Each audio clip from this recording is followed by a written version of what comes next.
What is up, fight fans? This is a Thanksgiving edition of the MMA Plug on Mile High Sports.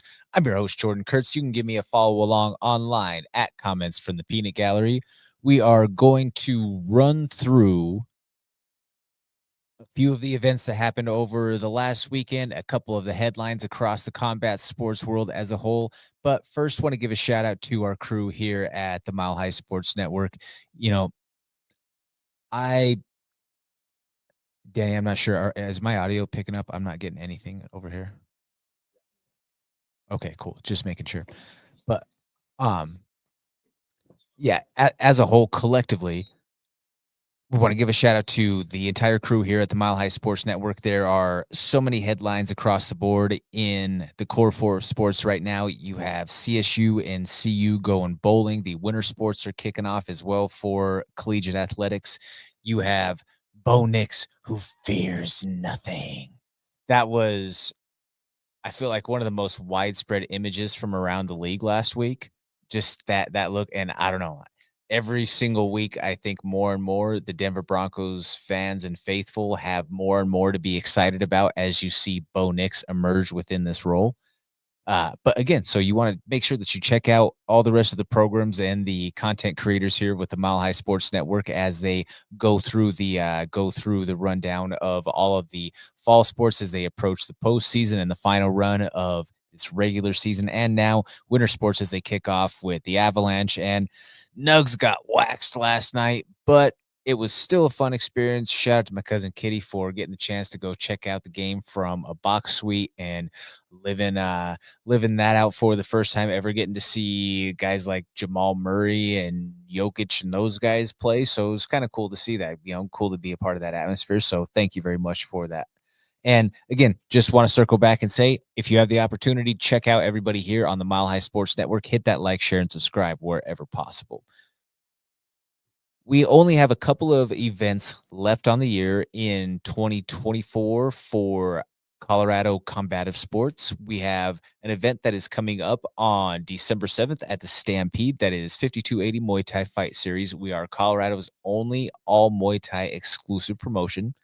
That is a Muay Thai matinee. Again, that is an opportunity to come out there to the Stampede off of Anna Street, check out some Art of Eight Limbs of Violence that day, and be freed up by the time that it's time to check out early prelims in action for UFC 310 that night. I can't think of a better way to spend your day on a December Saturday as a fight fan. Go watch Muay Thai all day in person, go home and watch the UFC. Can't be beat. Then rounding that off for the MMA schedule, we have Battle MMA Championships December 14th at the Norris Penrose Event Center down in Colorado Springs. Guys, if you have the opportunity, please buy the tickets directly from the fighters, or if it's an online point of sale system, please use that promo code or use them in the drop down, whichever way is applicable for that particular promotion's point of sale system. That is something that the fighters directly benefit from. Transitioning now to the weekend recap, got a couple of different things that we're going to talk about. We're going to talk about the UFC a little bit. We're going to also talk about CJJC that happened here on the local end for the year's end event. But first off, we're going to talk about the UFC over in Macau, China. And man, was your boy on fire with some of the analysis going into this card.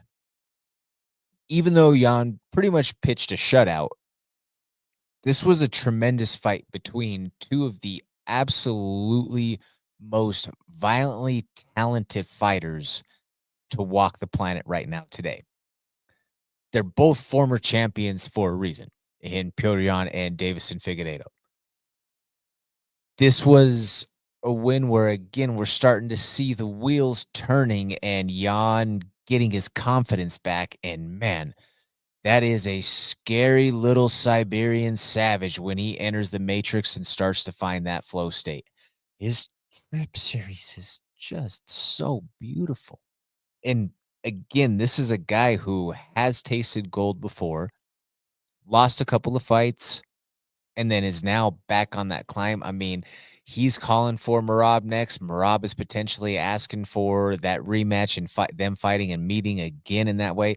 Who knows? I mean, Merab set a crazy record of takedowns against him. I don't know if that's going to be something that would play out completely different, but again, there's other fights that are out there and out in the mix at bantamweight. That's plenty more of discussion as we head into the next year. There's also the rematch with Sugar Sean O'Malley that's out there for Piotr Jan.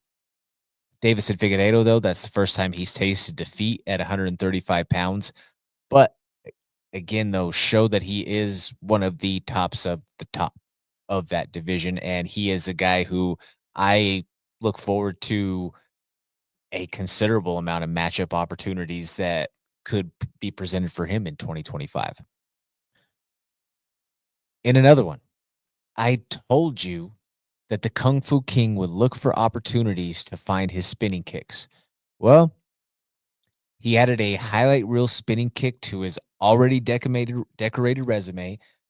Muslim Salikov has done his last couple of camps here in Denver, so definitely want to give a shout out to the crew here at Pound for Pound for the successful business trip over there to Macau.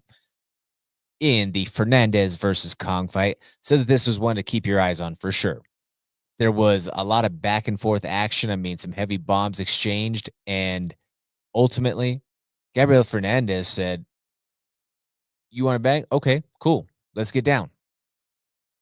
She drops Kong, and then in the grappling exchange and scramble, ends up taking her back and tech subs her. That's a way to go in and take somebody's hype right then and there. Go over to their home country and leave them asleep on the canvas in front of all of their fellow citizens. That's a way to also pronounce yourself as a formidable threat within the division if you're Fernandez. Nicholas Mota, he opened up the card by cracking hooks and boomed them across the way like Chinese fireworks. He scored a couple of knockdowns, and you can't out hook the big hooker. Said this again. There was a couple of those knockdowns that came directly from Nicholas just biting down and moving forward.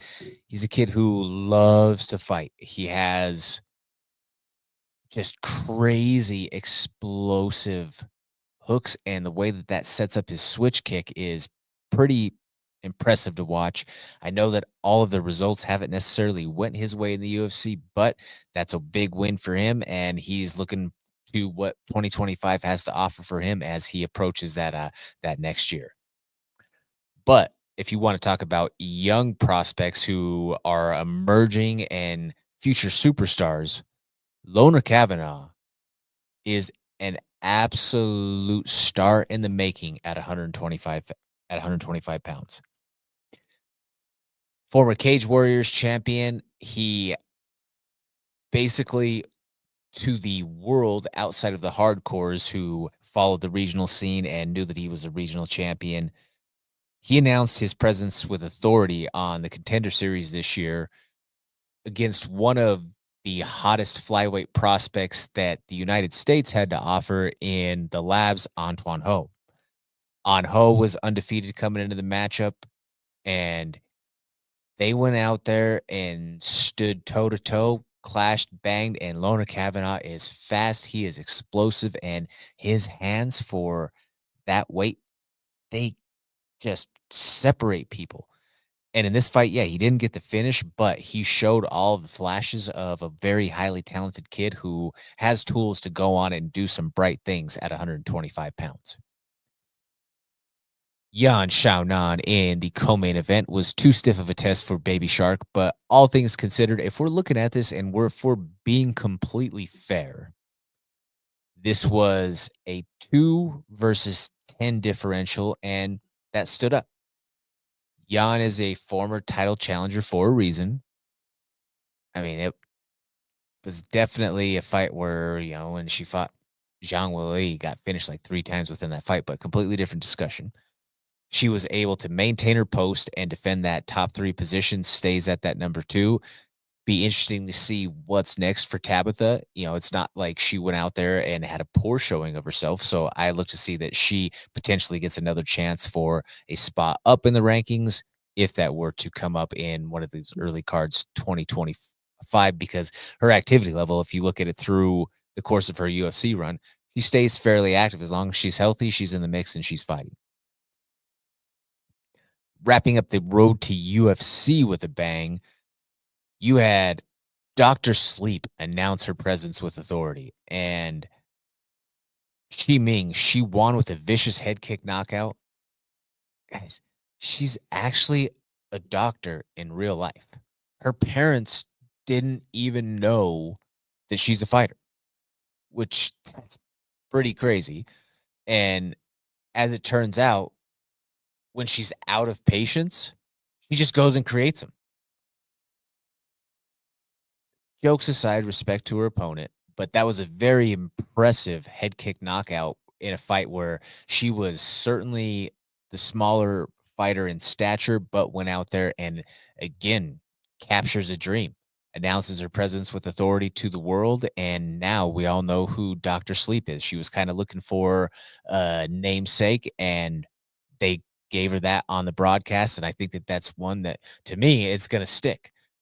Because I think after, I mean, Danny, I mean, correct me if I'm wrong. You go out there and you put somebody stiff as a board and you're a doctor, you're looking for a fight nickname. Dr. Sleep is pretty fitting. It's as good as they come. Yeah. I mean, it's organic, it's in the moment, and it's one that, okay, that sticks, that rides along. And she just has such an innocent look otherwise. It was almost like when she scored the knockout.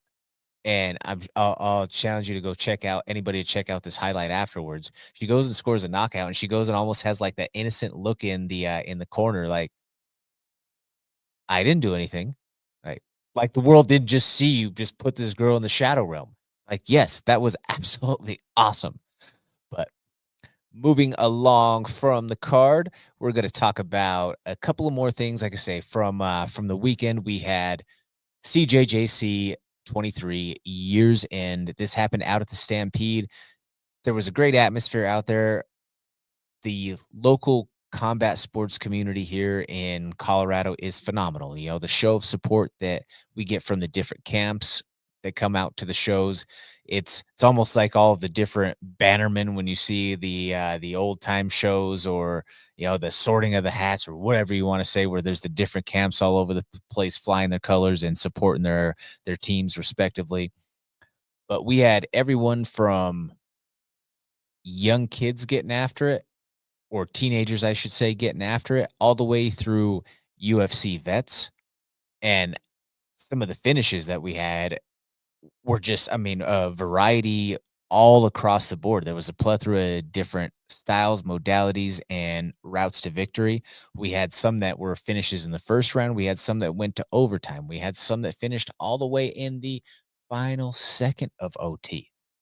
We had a couple of guys in the 165-pound four-man no-gi bracket grapple for basically 20 plus minutes. I mean, it's a tremendous event that was there to close out the year, and there are some massive announcements that are on the horizon for CJJC as 2025 approaches. So keep your eye on the lookout there. You can give them a follow along online at the CJJC. Shout out to the Prop Rockies for making a incredible event once again. But running down through the results of the show, in the main event, you had Cody Brundage winning by guillotine to close out the show. Cody picked up that victory against young Jamie Mullins. Young Jamie Mullins put up a valiant effort, tried to put into effect some different leg lock attempts, but Cody was able to ultimately secure that Gilly.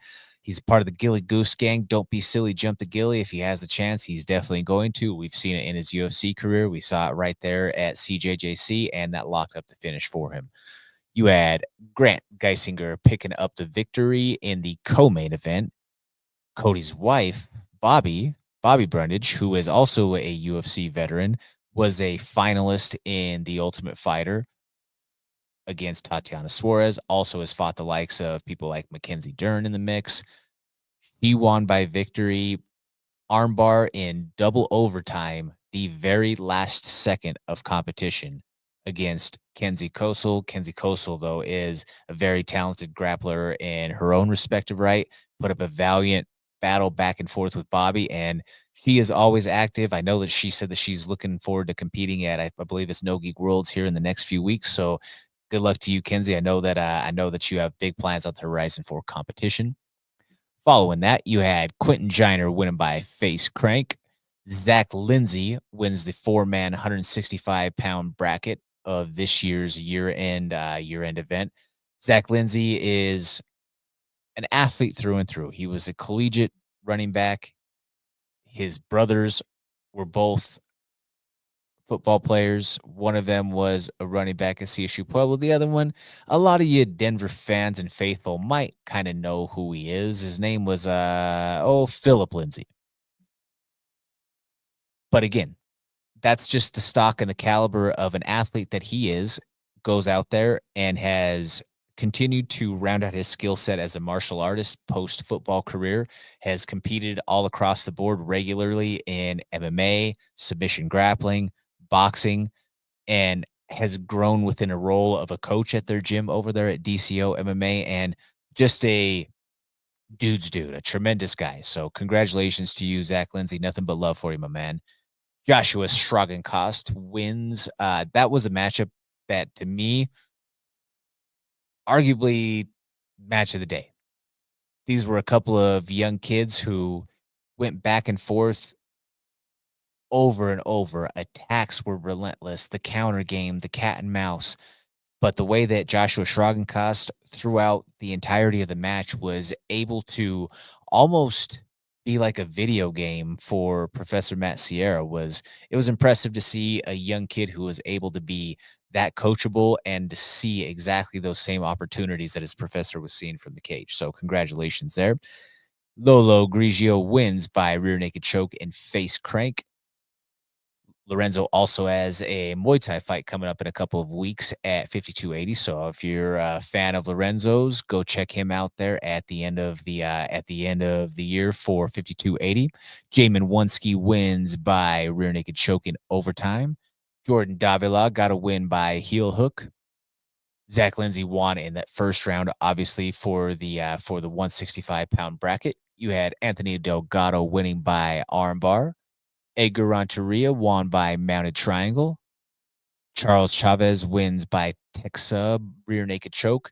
Brandon Gertz style, both of the couple of guys that he cornered from Genesis were all gas, no brakes, straight pressure grinder style, and they brought the pain, and it showed in their performances that they trained together and they showed essences of their tutelage within the process. Cam Bybee wins by referee stoppage due to injury. The Onyx guys looked really great as well. Isaiah Wright does a tremendous job preparing his competitors for the scene anytime that I've had the opportunity to watch them. Charlie's Balser wins by Kimura.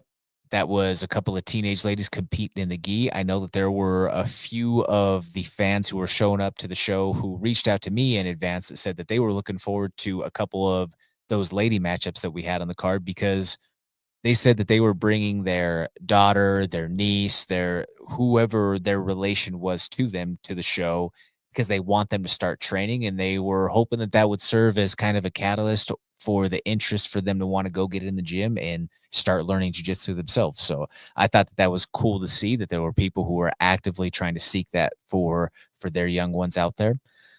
Theorius Robinson was another Brandon Gertz product at a Genesis Training Academy who went out there and won by arm triangle.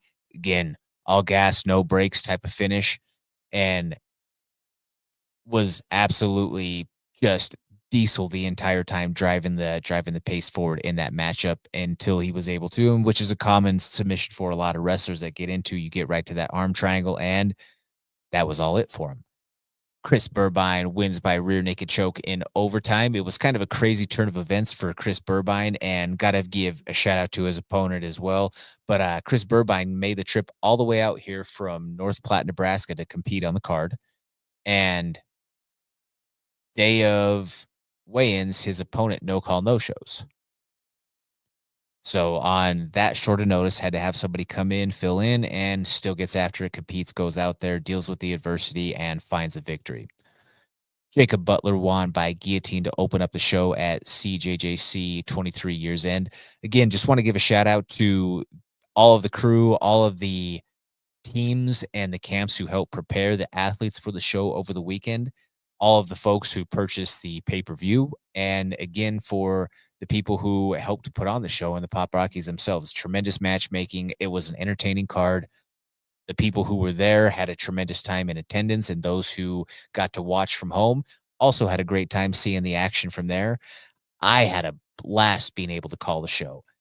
Had the opportunity to hop on the mic with the pre-show with Trevor O'Connor, the guy who gave me the opportunity to first get into the business of commentary. So that was awesome. It was unexpected to see and to have the opportunity to pretty much just chop it up with him about grappling and talk shop for 15, 20 minutes before the show and go through some of these matchups.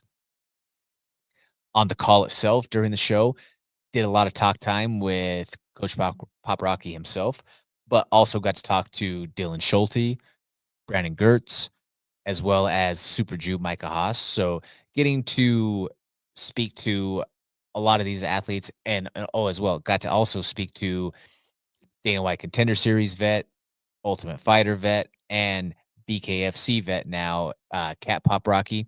Got to talk to her on the call as well. So talking to a lot of these athletes, competitors, and getting to just hear their insight on the action and seeing that they're in support of the show or their teammates, the athletes, whatever it may be. It's awesome. I love being a part of this community, and I can't wait to see what 2025 holds in store for CJJC. And again, please keep it locked because there are some major announcements that are going to be coming for the promotion here in the next few weeks. If you want to give them a follow online on Instagram, that is at the CJJC Cage. All right, guys, we got to get into something that's a little bit more serious and on the news front in each of these two following topics here. One of them is certainly much more sensitive on a human level than the other. But first, let's chat about the whole PFL Bellator situation. I don't know how much some of you may have seen what's going on or what some of the murmurs are or the chatter that is being held, but I feel like all the talk that is going on right now with the disgruntled people is by far it's overshadowing the event that's happening this weekend. The PFL has their year's end event, their, champions night where they give out their $1 million prizes, all of that, with a couple of stories that are certainly worth recognizing, highlighting, or noting. But that's not really what anybody's talking about as it relates to Bellator, PFL, Don Davis, the whole situation here. They're talking more about all of those who you're not seeing, who haven't fought or who have spoken out saying, hey, I've been waiting for almost a year now to be back active, or I haven't fought since, February, March, or earlier on in the year. Like, what is going on? There's no communication. There's no dates that are planned. There's nothing that's set for 2025 yet.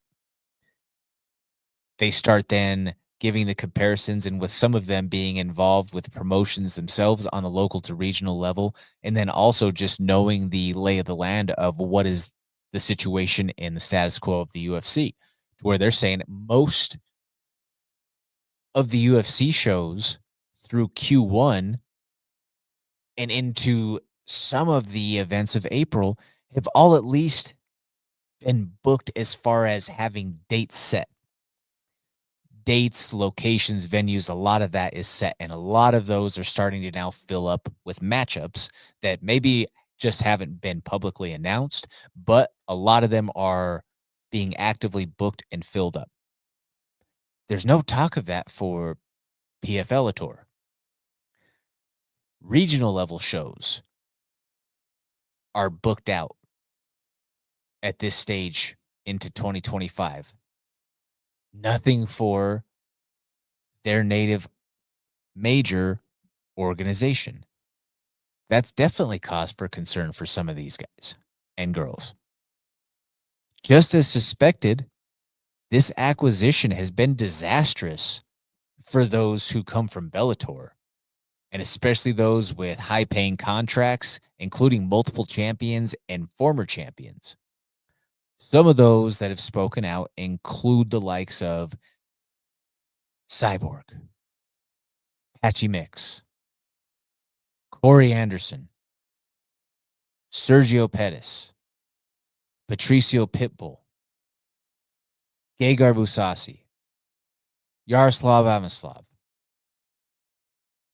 All of those were Bellator champions or former champions, and some of them have been highly, highly outspoken as to the situation that is going on. I know that in some of the fighters' cases, they're just asking for activity. They're not asking to be given anything. You had somebody like a Pitbull speaking and saying something in the likes of or in the mix of, if you were a respectable or a true, real major organization, I would be getting at least 3 offers a year. I would be getting at least offers out there. Now, whether or not they were good, they were something that was a great matchup, formidable for me, whatever you may have, is not a part of this equation. I'm not even being offered fights. I'm not even getting the chance. It's kind of expected when you're talking about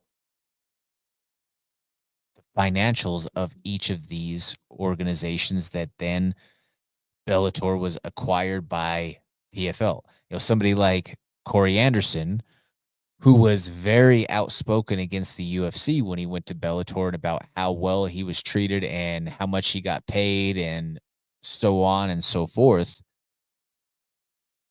But that's also why Bellator sold for stock option. They had no cash value. Viacom was willing to just say, boom, here, take this, PFL, get this off of our books. We're hemorrhaging cash over here. They paid a very high dollar amount to a lot of fighters on their roster. They did not generate anywhere near what they spent. And that's the same exact thing for PFL. As the PFL goes this weekend to go give out 6, 7, whatever, however many weight classes that they're giving out championships for with that $1 million prize this weekend on top of all the prizes. You're giving out $6+ million this weekend. How much are you going to draw? Your Clash of the Titans or whatever the name of the event where you had Renan Fajeda taking on Francis Ngannou for the heavyweight title or that super fight title championship, that did 10K buys. 10K. You have some unknown jiu-jitsu girl flicking her bean getting more than 10K on an OnlyFans stream. So I don't understand how the feasibility of that operation is going to be going forward, or how much longer they can go without having some of these angel investors that they have, like the Saudi money, so on and so forth. But what it all comes down to is they don't have the money to go out there and to pay the tab for all of those people that I just mentioned. They don't have the money to go pay Cyborg for 3 fights a year. They don't have the money to pay Patchy Mix for multiple fights, Corey Anderson for multiple fights. All the tabs that those are associated with those fighters, they don't want to be able to, they don't want to honor those. They don't want to pay it. That's why Mousasi got cut, because he spoke out against it. He said, hey, they're coming to try to make me renegotiate. Oh, add Douglas Lima, another former champion, to the mix. They did renegotiate with him, and he did so he could fight. That is absolutely wild that, none of these top tier fighters from that Bellator roster are really getting any sort of opportunities at this point. And they're all just essentially saying, I'm being shelved and I'm aged. To take Corey Anderson's line, I'm aging like room temperature cheese or something along those lines. Like it's not a good position to be if you're the organization and all of the top names that you acquired are speaking out about how they feel they're not being treated well, about how they feel like they are not even given an opportunity. It's not even that they're not being treated well, it's that they're not even given an opportunity to not be treated well. You're not even getting a fight. So, yeah, I can feel for all of them in that instance, and I do believe that that's vastly overshadowed a lot of the potential action and some of the actually good headlines that are this weekend. You have Tyler Santos, who has an opportunity after being released from the UFC, former title challenger over there, fighting $4 million against Dakota Cheva, the young uprising superstar from the PFL ranks. You have Brendan Loughnane with the opportunity to fight for his second $1 million title, a guy who didn't get the contract on the Contender Series, who Dana denied because he shot for the takedown to secure the victory versus banging it out in the final seconds. You have Impa Kasanganay, who is also another UFC cast-off, fighting for his second $1 million title opportunity.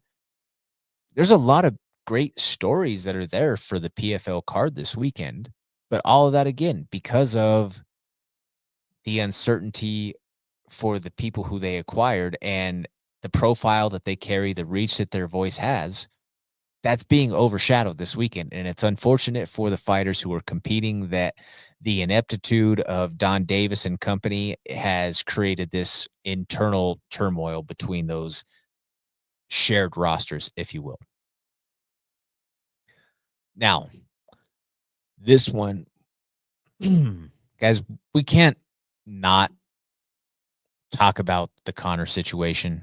Like, there's a headline that can be spoken to for Conor McGregor, or there's an outlet that covers some sort of Conor McGregor headline every day, every week, whatever it may be. But this one is actually a major headline as it relates to the Notorious. Conor was found guilty of sexual assault in a civil case. I think that this is important to note that this was a civil case, not a criminal case. When it came to pursuing criminal charges, there was not enough evidence for a case to be pursued by authorities. While I definitely believe that Conor is reckless, I think that this is just I don't doubt that they had an entanglement. And this isn't by any means the first time that he's, in his own words, stepped out on D. I don't think that any of that is the case. And I think that Conor's definitely unhinged with his behavior at times, especially in the midst of some of those coke-fueled benders, to which he acknowledged was a part of this equation in this scenario. But I do also have an issue with a part of what was shared in that case and in that testimony. And this is paraphrasing, not taking the direct transcript, but as it was said that Conor told this woman that this is how he felt when he got tapped, or that this is that, or just referencing his defeat and his, any sort of feelings of being beat, humiliation, whatever, any of that sort. That's the only part that doesn't register for me. If you were to have just removed that, I would say, yeah, I mean, I'm not going to deny it. All the things that he does, being completely wasted, all of that. Yeah. But that remark right there, I have a hard time in thinking that the ultimate narcissist would actually say something that is self-deprecating in that type of scenario or that type of setting. That's the only thing that I will offer to it is Conor is a guy who will never acknowledge any wrongdoing that he's ever done. In almost the only time that he's ever said something was that he made mistakes in this process. He upholds that this was a consensual relation or a consensual, encounter, whatever the word that you want to say.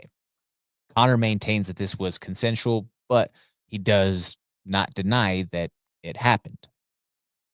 And we're talking also 2018 bitter rage, proper 12 promoting Conor McGregor amidst the peak of Habib hate, if you will.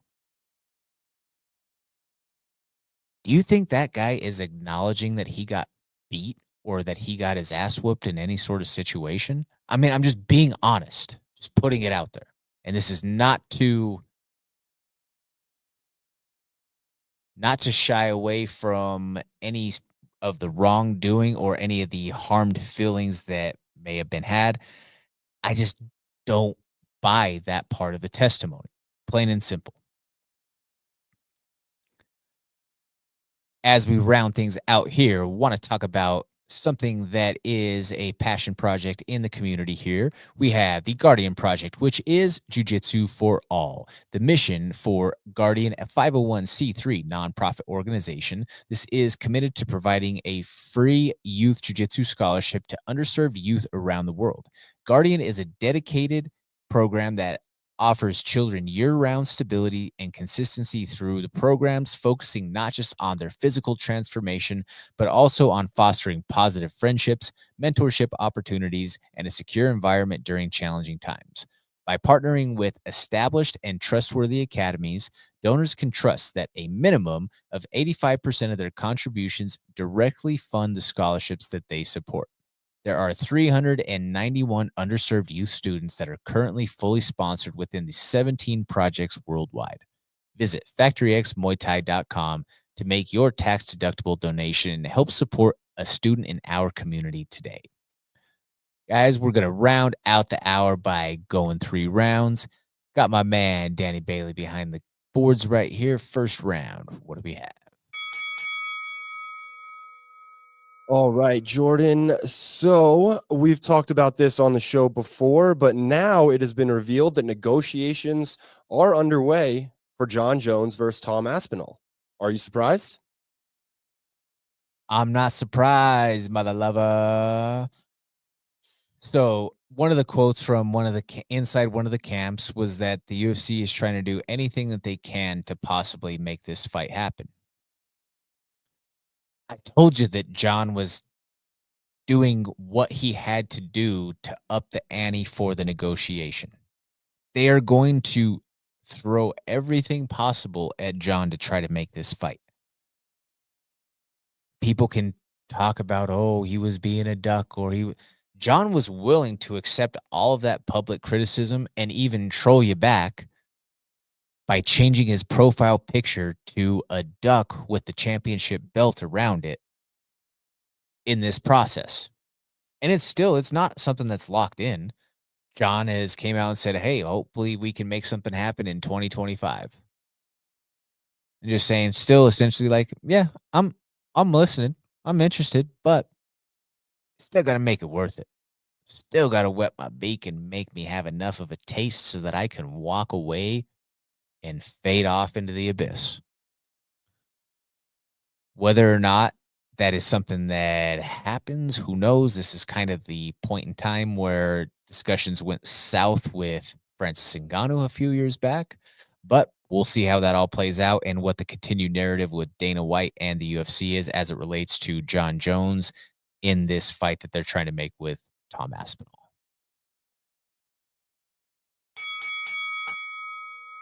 Dan Hooker sparred internet streamer iShowSpeed. I saw a couple clips of this. What did you think, Jordan? I mean, props to the kid for having heart. He got his ass whooped. He got dropped a few times, but he kept on getting back up. So fair play to him. In the end, obviously, there's no chance that he's ever going to present a threat to the hangman Dan Hooker. But that kid was out there and he was throwing heat. That kid was throwing heat. Dan wasn't throwing that hard. Dan let a couple go, but he wasn't throwing that terribly hard. He could have definitely threw a lot more intensity and velocity on those shots. He threw with speed, maybe not a lot of thunderous power up top, but then to the body, that liver shot, was something that was beautiful to see. I mean, no matter what the fight situation is, I love seeing a good body shot. But this kid to me is just, I don't know. I'm not, maybe call me long in the tooth, call me an old man. I don't get these streamers, or I just don't understand the appeal of the guys like the Speed, the Aiden Rosses of the world, what's that little nerd who was at the Diaz and Masvidal fight, Danny? What's that little pencil neck kid who got chased out of the arena? I can't even, like, Was it? Neon or something like that. Yeah, there is a guy named Neon. There's also a guy named Sketch. They got weird names. It's hard to keep track. I don't Yeah, get it either, Jordan. Sketch was the dude who did the Oscar De La Hoya stuff, right? Oh yeah, that's right. Yeah. So again, all weirdos. I don't understand the appeal. I don't get what the thought is for people that just go and you watch a stream of a guy watching his screen or doing reactions, or what's the other one? The dude with the dread that's always with the Speed guy, Kai's the Kai. knot. Yeah, like Yeah. I just don't understand the appeal of some of those things, but obviously it's a big deal with the kids or whatever it may be. But all of that being said, maybe it's again just the evil, tormented old guy in me that liked watching him get the crap kicked out of him for a few minutes. You want to come into the gym and you want to challenge some guys who actually do this? Okay, buddy. Let's see what you got. Yeah, I believe iShowSpeed raced Noah Lyles recently also and got dusted in that too. So Yeah, I mean, when I you guess, call out guys that are at the top of their game, what do you expect to happen? and I mean, I feel like in its own way, like he's clout chasing, right? Like Oh, he's 100%. gaining all of the clout from being around in these guys in that way. And at the same time, I think it's also just these should be good reminders that you normal people are not built the same way as those who are professionally competing. It's completely different. Noah Lyles, a sprinter, to Dan Hooker, to any other professional athlete. Like, one of the shows that I miss, Danny, this is kind of going off track a little bit, but we'll reel it back here. I miss the show Pros versus Joes. Yep. Because that puts things in perspective. Put it all into perspective. Like, no, you're not going out there and, oh, wow, I could go out there and just get a tackle. No, dude, you haven't, or you're not. You haven't ran a sprint since you were 18 years old. You're 40 and you've been sitting there working at a computer for the last 20 years. You try to sprint one time, your hamstring is going to pop right off the bone. Chill out, Carlos. Chill out, Sean. Out here trying to say, oh, well, you have Cheeto dust on your chest, and you're trying to tell these guys, well, I would have just stepped offline and thrown the jab right there, or I would have done more, or just get up. The worst of all. No, you momos. These guys do this for real, and I think that these are good opportunities for the public to be shown what it's like from that, just what the difference is. Hopefully that kid doesn't sue, because that's what's happened to Strickland in the past. Is these guys come in, they'll fill out the waivers, they'll do all of that, and Strickland beats the crap out of him, and they still sue him, and Sean just pays the settlement just so he doesn't have to deal with it. But yeah, hopefully that's not the case here. Rant over. Paddy Pimblett said he obviously kills Islam Makhachev. Is he on some Colorado vitamins? It could very well be by saying that. But I also, to be completely fair, I get what Patty's trying to say, Danny. Because if you were to, it was on a podcast, so it's conversational. He's just kind of, chewing the fat with a buddy or with a guy on the podcast. And in any sort of scenario, I don't expect a fighter to say, oh, I think that guy goes in there and beats me. Or especially a Patty being a lightweight and trying to climb the ranks of the division. Him saying, I think that I beat anyone in the division. I think that eventually I'll be a champion, or if you give me the opportunity to fight for a championship, I'm going to get my hand raised no matter if that guy's name is Islam Makhachev or not. I get it. I totally understand the thought process there. And if Paddy didn't have that, that would, I guess, be probably more of a cause for concern to me if he didn't think that, okay, I'm going to go out there and beat anybody on any given night. So I get the confidence to be at the top of the top. You have to have a little bit of delusional confidence within yourself. And even to say it, from who was the lyric that said, I said I was the greatest even before I knew I was. And I was no, maybe that's a Drake lyric or something. I don't even remember what the who sang that song, but that's that's just the confidence that you have to eventually go on and actualize yourself with 12 pounds of gold wrapped around your waist. What's that? Muhammad Ali, it looks like, said that. And then I'm sure other rappers have said it as well. Oh yeah, Muhammad Ali said it, and then yeah, I am the greatest. I said that even before I knew I was. I'm sure plenty of rappers have used it too. Yeah. Yeah, definitely. So all across the board, just a quote iconic of from the greatest Muhammad Ali that's trickled down and became a cultural fixture within the fight game. But just like you have it right there, folks, I want to say thank you to all of you for tuning in for us each and every week and supporting us here with the MMA Plug on Mile High Sports. Thank you for your support of the Colorado combat sports community, whether that be events live in person, watching those pay-per-view streams, or even as simple as the likes, the shares, the comments, the engagements online and on social media. All of that helps us. So we are so grateful. We are so thankful. And I hope that you all have the opportunity to spend some time with your loved ones this week. There's no UFC this weekend. There is that PFL event if you have the opportunity to check that out. But yeah, have some good food. I am looking forward to the mashed potatoes with green chili. That is a fixture that I cannot go without for Thanksgiving. And you already know the Colorado vitamins will be aplenty.